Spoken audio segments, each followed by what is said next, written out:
Jake, something was needed when you were down 7. Talk about what you guys were able to conjure and what you felt was needed at that point in the game. It's always been the composure.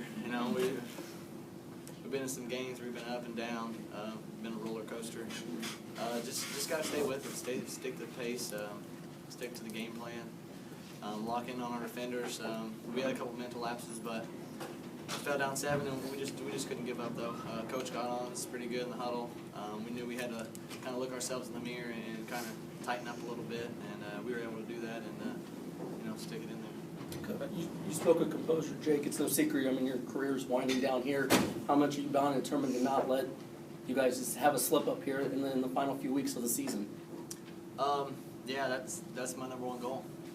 But like you said, in the next couple weeks, I'm not worried about any of that. Southern Illinois game's over. I'm looking for Wednesday. That's all we can look forward to. It's a big one. Every one from here on out is, and we start with that one. We got to win that one before we can move on. So the next game on Wednesday, I don't even know who we play, but we'll get locked in on them tomorrow, and we'll move on. Attacking their zone, it looked like in the first half, you were able to find some holes, but they rush you and they make you shoot quick once you get into those holes. What made the difference in kind of unlocking it in the second half? Yeah, we were too stagnant in the first half. We kind of let the zone match up with us. Not enough cutting, not enough passing the ball around. We were holding it too much. It was letting it stick in our hands. So second half, we made some adjustments. Coach drove some stuff at halftime to tell us to kind of look at different certain spots on the floor to get to. We still wasn't as effective as we needed to be out of it, but we got the job done enough, and they kind of got out the zone late in the game because we had the lead. So we think when people are guarding us man to man, we can eat them up, and then we got to work on our zone a little bit. But when shots start falling, it's a little bit easier, and we just haven't been hitting lately. But they'll end up falling. Force some turnovers too to kind of get things going. I think there were 2 turnovers right after SIU won at 7. That's always important, but it was particularly important today. Turnovers and Kitch having some big-time blocks and big-time help side plays. And that's what Devontae does when he gets in the game. I think he had one of them. I'm not quite sure if it was him or not. But make big plays, we just got to stick our nose in there. And when we're down 7, somebody's got to step up. Next man up. I know Manny got in some foul trouble when he was in and out of the game. But Devontae came in and got a steal, and some other guys played some pretty good defense to help us get going. Yeah, Kitch, team had, 10 blocks overall, and there were 4 in that run that you read, the 11-0 run where you guys took the lead. The blocks have been up over the course of the last few games.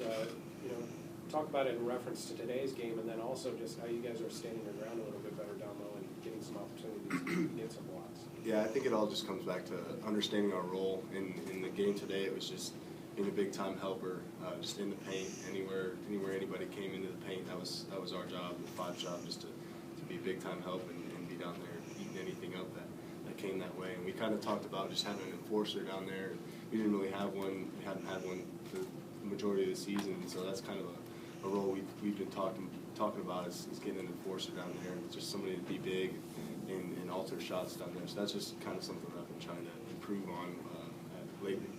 Kitch, these last few games, it really hasn't been there in the points category, but it's the other things, the rebound, the block shots, the taking charges. How much do you think that affects the team and the momentum and getting them out and going? Yeah, for sure.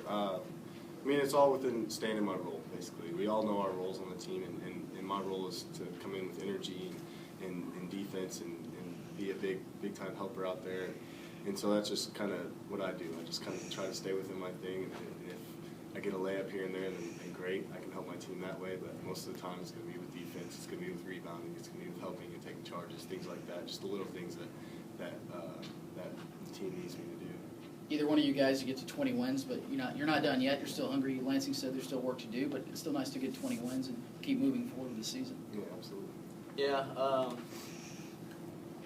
it's obviously a good point, to get to 20 wins, but at the beginning of the season, our goal is to have more than that. We've gave up some wins that we could have had, or we've taken losses, so we're trying to make up a little bit for that, and just staying aggressive out there. We want to move on, but we can't get ahead of ourselves. We got to focus in on the game on Wednesday and look at that.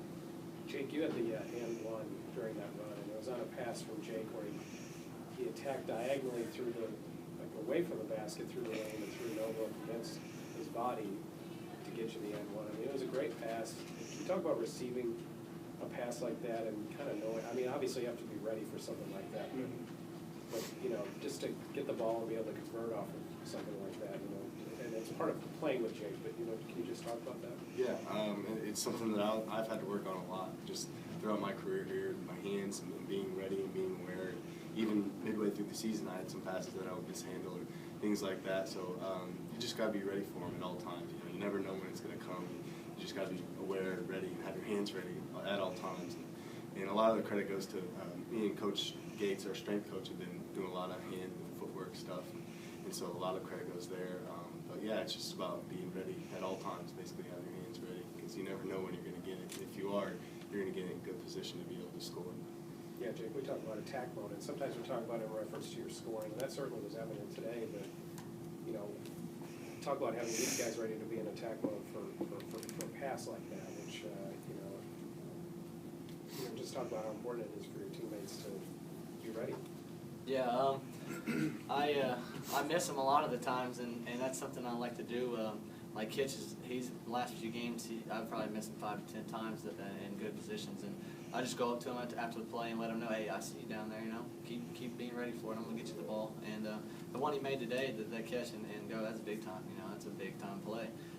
He said something about not scoring, but he takes 3 shots, score 5 points. It's huge. You know, it's a big step up for us. But the guys know I'm going to give them the ball. I try and get everybody the ball. I try and get them their touches, and they know that I'm going to get it to them, so they're always ready. And it's frustrating sometimes when I throw one and they don't catch it, and I'm sure it's frustrating for them if I miss them on a pass. You know, to get them where they need a ball, put it in their shooting pocket. So it goes both ways. But we've had a good chemistry out there with the ball and passing it to each other. So I think it's good. Anything else, guys? Gentlemen, thank you.